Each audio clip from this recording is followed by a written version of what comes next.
Coucou mes gazelles, bienvenue pour cette guidance intemporelle qui cette fois-ci va se concentrer sur l'état d'esprit d'une personne avec laquelle le dialogue est difficile ou rompu. On reprend un petit peu le fil rouge de cette chaîne, ça fait longtemps qu'on n'a pas fait de canalisation de ce genre.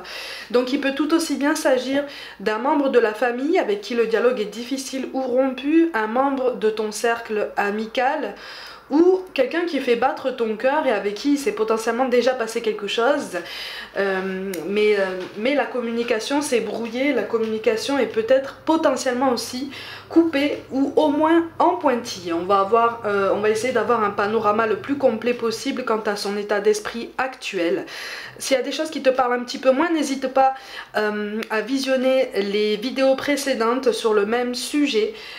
Tout dépend en fait du point sur lequel tu te situes sur ton parcours déjà personnel. Ok, je rappelle que c'est une guidance intemporelle, donc quel que soit le moment de ta vie où tu tombes sur cette vidéo, ça veut dire que tu as potentiellement un message à y recevoir, et c'est aussi comme d'habitude une guidance générale. Donc prends ce qui résonne pour toi. Ce qui résonne moins ne te concerne peut-être pas, ou alors ça résonnera plus fort quand le timing sera déjà mieux venu. Ok? Donc au niveau de l'état d'esprit avec laquelle l'état d'esprit d'une personne avec laquelle le dialogue est difficile ou rompu. Bon, je sens quelqu'un en fait qui donne l'impression de penser beaucoup à lui. Alors je vais dire lui ou elle, tu accordes, hein, c'est selon. Moi je ressens un tempérament assez marqué, assez sanguin, qui a du mal à prendre du recul sur votre situation. Donc, quelque part, c'est une personne qui est contrariée encore aujourd'hui par votre mésentente, par une communication mise à mal entre vous. D'accord? Donc c'est quelqu'un que ça travaille en fait, hein, qui se pose beaucoup de questions quant à la façon en fait dont vous en êtes arrivé là. Je ressens aussi quelqu'un d'un peu dépité, mais quand même assez en colère, en ce sens que on trouve que cette coupure de communication, ce quelque chose qui s'est brisé, en fait, c'est dommage d'en être arrivé là, c'est dommage de... On a un sentiment de gâchis général, mais aussi bien de ton côté que du sien, si tu veux, hein, parce que la complicité était déjà très intense, ou en tout cas avait un potentiel très marqué. C'est quelqu'un qui se débat dans sa vie, qui a du mal, pour certains, c'est quelqu'un qui a du mal à se trouver aussi au niveau identitaire, mais aussi au niveau professionnel.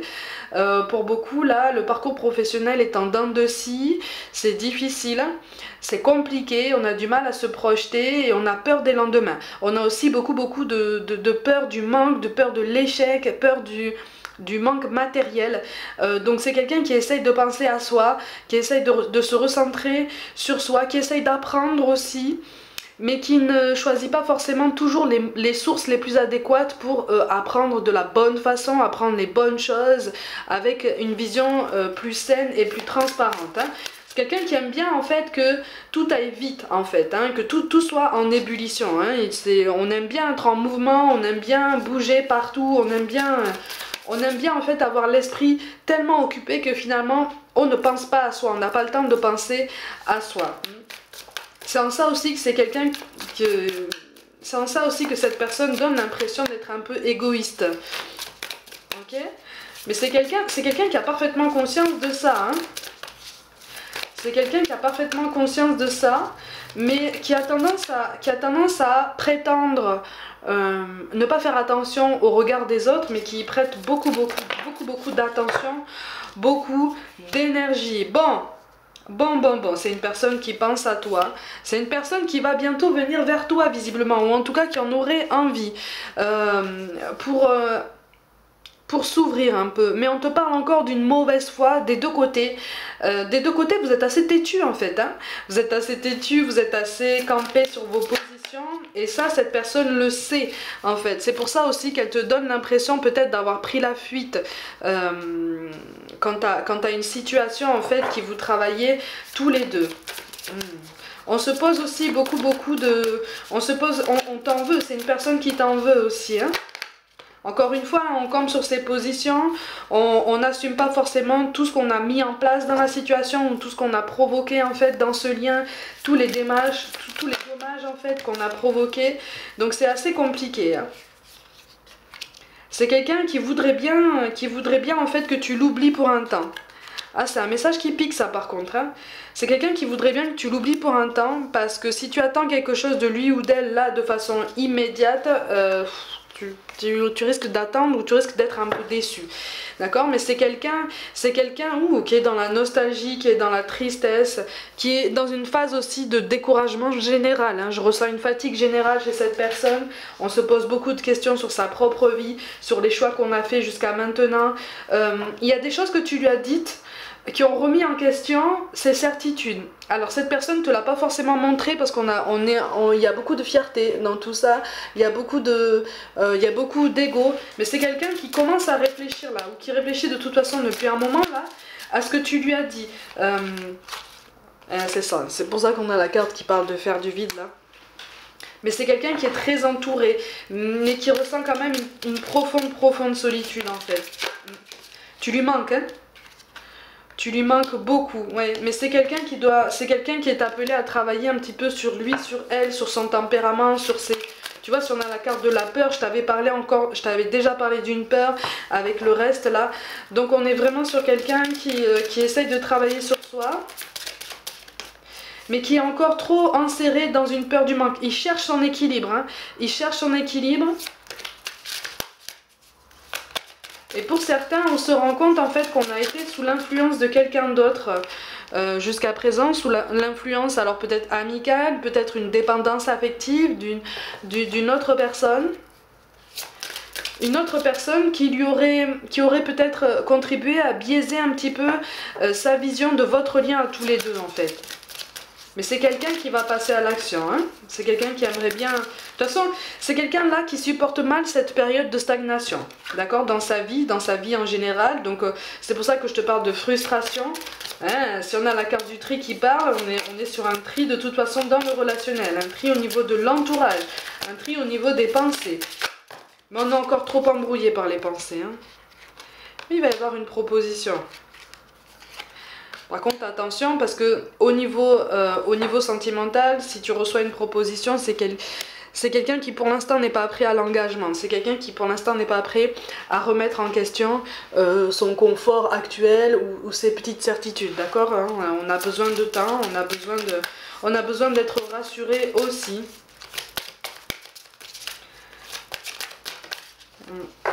Mais au niveau amical comme familial, il va y avoir comme une invitation à de la légèreté, une invitation peut-être à une sortie, à un rassemblement. Mais toi, je te sens dans l'hésitation, hein, je te sens dans la méfiance, même si tu as très envie, même si tu peux avoir très envie, en fait, ça te réchaufferait le cœur, en fait, de reprendre contact avec cette personne. Il y a quelque chose là qui t'a vraiment échaudé, qui t'a vraiment fait mal. Et du coup, tu risques d'hésiter, hein, par rapport à tout ça. Hein, on est vraiment sur des rancœurs qui sont tenaces, hein. C'est quelqu'un qui est très entouré, c'est quelqu'un qui est pourtant tout à fait capable de prendre du recul sur sa situation, sur votre lien, sur votre connexion.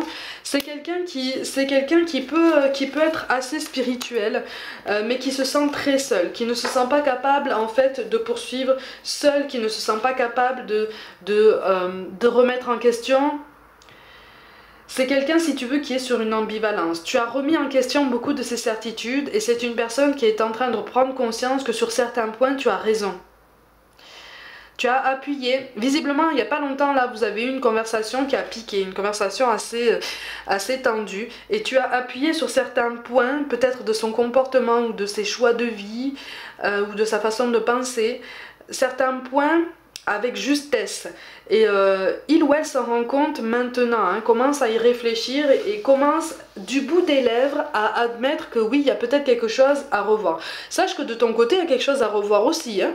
D'accord? On a tous notre part de responsabilité dans les rapports humains, parce que cette colère-là qui ressort, moi je la ressens des deux côtés quand même, hein. Pour moi, c'est quelqu'un qui a besoin de temps pour s'adapter, c'est quelqu'un qui a du mal à s'adapter au changement, parce que si quelque chose change, en fait, ça change tous ses repères, et on a l'impression de couler, on a l'impression de retomber en fait dans cette solitude, dans cet isolement. On a l'impression d'être à nouveau livré à soi-même ou à nouveau de vivre une situation passée qui nous donne cette impression de régresser sur la vie, hein. Même au niveau familial, hein, il y a des souvenirs là qui remontent et qui font mal. C'est pour ça que cette personne a besoin de temps. Hein. Ouais, elle a besoin de temps. Il y a des rancœurs, il y a des non-dits, il y a des malentendus. C'est ça. Ouh, la rancœur est tenace. Hein. La rancœur est tenace. Hein. Mais vous savez tous les deux en fait qu'à un moment donné il va falloir tendre la main, à un moment donné il va falloir ouvrir le dialogue pour arranger les choses. Hein. Vous le savez tous les deux ça. Vous le savez parfaitement tous les deux. Hein. Mais alors moi je ressens deux fiertés, hein, deux tempéraments empreints de beaucoup d'ego. Hein, On a deux tempéraments obstinés ici. Et ça a été volcanique par le passé de toute façon, ça a été volcanique, c'est pas la première fois hein, que... C'est pas la première fois que vous vous accrochez, mais là visiblement ça a été presque le conflit de trop, la goutte de trop là. Il y a quelque chose là qui nécessite de poser des initiatives, de poser des intentions positives, mais on est gêné, on est dans le regret, oh là là, on est dans le regret, on est dans l'incertitude, on a mal hein, on a mal hein. Mais on sait de toute façon que cette connexion va reprendre un jour ou l'autre parce que c'est extrêmement positif. C'est comme si en fait votre complicité était telle que de toute façon, même si vous traversez une période de perturbation, une période de vide, vous savez au fond de vous, des deux côtés, hein, que ça va reprendre en fait. C'est juste que là, vous êtes tous les deux dans une période de remise en question là, mais on a quand même la tour qui arrive, donc on est sur une période de grand bouleversement. Pour cette personne-là, il y a beaucoup de choses qui sont en train de changer, d'accord? Et quelque part, il y a des choses qui sont en train de changer un peu trop vite à son goût. Encore une fois, c'est quelqu'un qui a besoin de temps pour s'adapter, pour s'habituer au changement, pour se rassurer. C'est quelqu'un qui a très peur du changement, très peur du changement de repère. S'il s'agit d'un lien amoureux, visiblement, il y a quelque chose qui pourrait reprendre, mais tout doucement et au niveau amical. De toute façon, toi, je te sens pas super d'accord non plus pour reprendre quelque chose de plus sentimental parce que visiblement, tu as souffert et tu souffres encore et on est encore sur quelque chose de particulièrement tenace. Hein. On est sur quelque chose de particulièrement tenace. Mais il y a quand même beaucoup d'affection malgré tout. Donc au niveau de ce qu'on nous encourage à laisser aller, c'est ça, c'est une non-décision, c'est un non-acte par le passé. Oh là là.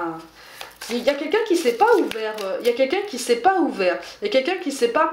Visiblement, on a la sensation des deux côtés, en fait, que l'autre ne s'est pas montré complètement honnête par le passé. Donc, on a laissé filer une situation, on a laissé passer une opportunité, on a laissé passer une conversation... Il y a des rêves comme ça, il y a des projets qu'on a laissé partir, qu'on a laissé un petit peu mourir seul en fait. Hein. Ouais, c'est ça. Il y a des sentiments, il y a des émotions, il y a une ouverture du cœur qui n'a pas été exprimée en fait. Hein, parce qu'on a préféré se soucier d'autres questions visiblement secondaires. Il y a un grand sentiment de solitude, c'est comme si en fait l'un comme l'autre vous aviez la sensation en fait d'avoir donné dans la balance plus que l'autre. Ah, c'est pour ça que je te parle de malentendu, mais c'est parce que là vous avez tous les deux fourni des efforts, même si tu n'en as pas forcément l'impression, hein, vous avez tous les deux fourni des efforts. Et bien, il y a eu un entourage pour certains d'entre vous là, qu'il soit familial, amical, une tierce personne ou quoi, il y a eu un entourage là qui est intervenu et qui vous a ralenti aussi dans votre progression. C'est ça. Qui vous a ralenti dans votre progression. Et c'est quelqu'un qui se demande s'il serait pas mieux que tu passes à autre chose en fait. Hein. Parce qu'on se sent pas... Il y a une question de choix. Ah, il y a vraiment une sensation en fait d'avoir laissé passer l'opportunité de changer de vie, laisser passer l'opportunité de s'exprimer. Même au niveau familial, même au niveau amical, il est de l'ordre d'un changement, d'un revirement de situation, d'un choix en fait, qui aurait pu être fait, mais qui n'a pas été fait par le passé. Et c'est comme si on avait la sensation d'avoir laissé passer ça. Au niveau relationnel, bien sûr, visiblement, il y a quelque chose là qui fait que... Oh, ouais, il y a un entourage trop présent encore. Cette personne, je la sens bloquée. Bloquée dans ses pensées. Alors qu'il y a tout ce qu'il faut hein, pour pouvoir bouger, pour pouvoir se mettre en action, pour pouvoir sortir de cette cage. Hein. Mais il y a beaucoup de regrets. Il y a beaucoup de regrets, mais il y a une volonté d'arranger les choses quand même dans son état d'esprit. Il y a une volonté d'adoucir les angles, une volonté d'aplanir la situation. Quel que soit le lien que tu entretiens avec cette personne, c'est quelqu'un qui doit encore faire du tri dans son entourage, parce que c'est encore quelqu'un qui se laisse drainer au niveau énergétique, tu vois. Mais on a la sensation, là j'ai l'impression que cette personne a l'impression en fait que tu ne l'as pas écouté, que tu n'as pas forcément pris la peine de l'écouter, de t'ouvrir, d'entendre en fait, de comprendre en fait ses arguments. Alors que toi j'ai l'impression que tu as la sensation que cette personne finalement ne s'est pas exprimée ou a pris la fuite comme ça sans trop s'expliquer. C'est pour ça que je te parle d'un malentendu et d'une communication qui a été biaisée en fait très tôt. Mais c'est quelqu'un qui, de toute façon, depuis toujours, ressent beaucoup d'affection pour toi, beaucoup de tendresse, beaucoup d'amour pour ceux que ça concerne. Mais on prend conscience aussi de son caractère un peu têtu, mais on l'assume pas ça, hein. Enfin, on l'assume pas. On assume les bons côtés, ce qu'on perçoit comme étant les bons côtés d'un tempérament obstiné, mais on a du mal à assumer aussi les conséquences peut-être plus douloureuses d'un tempérament obstiné dans le relationnel avec quelqu'un d'autre, en l'occurrence avec toi. On va regarder un petit peu ce qu'il en est au niveau de ses peurs, au niveau de ses angoisses. Qu'est-ce que l'univers l'encourage à travailler actuellement en fait et qui l'empêche de... C'est ça. Et qui l'empêche de communiquer avec toi de façon beaucoup plus saine, beaucoup plus avancée. Ouais, c'est trop tôt. C'est une personne qui a peur que ce soit trop tôt en fait de reprendre contact avec toi. C'est quelqu'un qui a peur de ne pas avoir les épaules en fait pour toutes les contraintes qu'il ou elle a l'impression de rencontrer dans sa vie.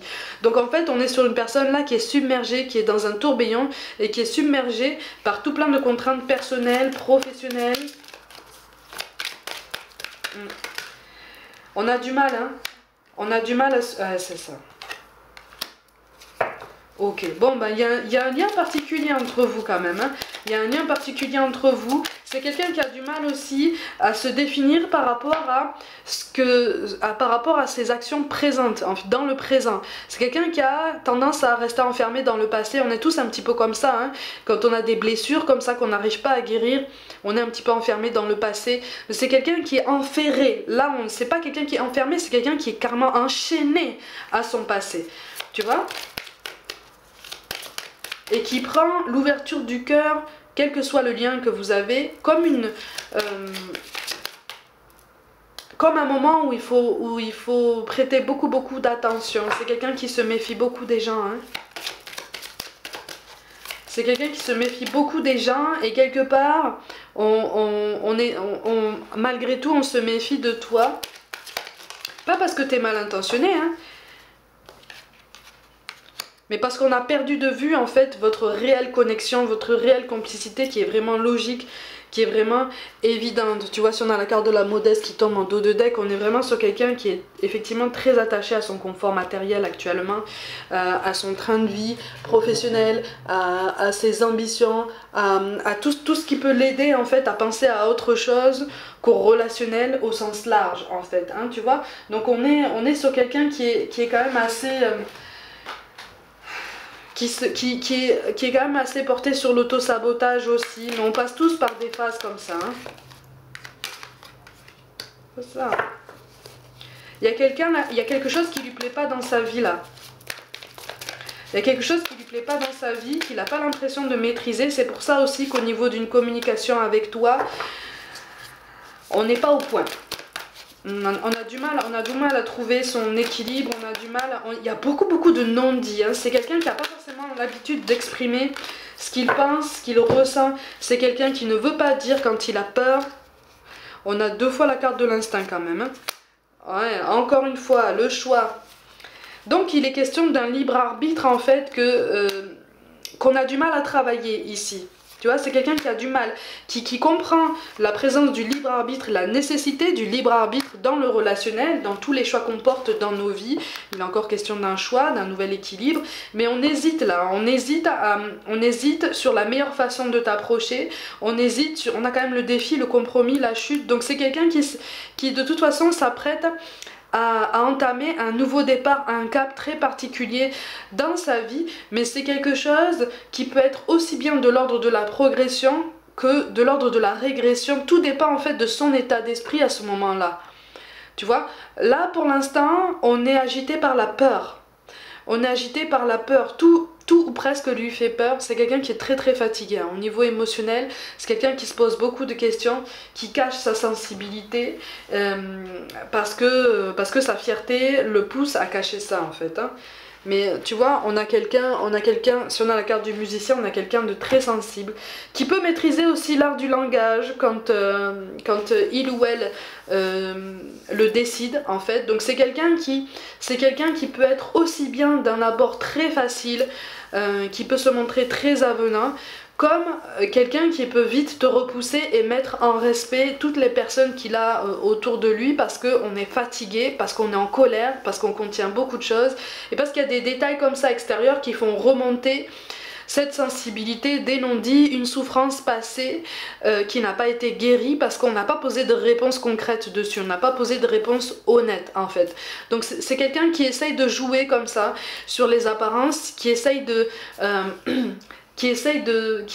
en fait qui croit que pour trouver l'équilibre, il faut être aimé d'un maximum de personnes. C'est pour ça que cette connexion mise à mal avec toi, ça lui fait mal justement. Ça le rend triste, mais il y a encore beaucoup de fierté, il y a encore beaucoup d'ego qui l'anime, et qui anime ses pensées et qui biaise en fait sa vision de votre connexion à tous les deux. Donc il y a un réel attachement par rapport à toi, n'en doute pas, il est là. Mais pour l'instant, on est plus sur une réflexion.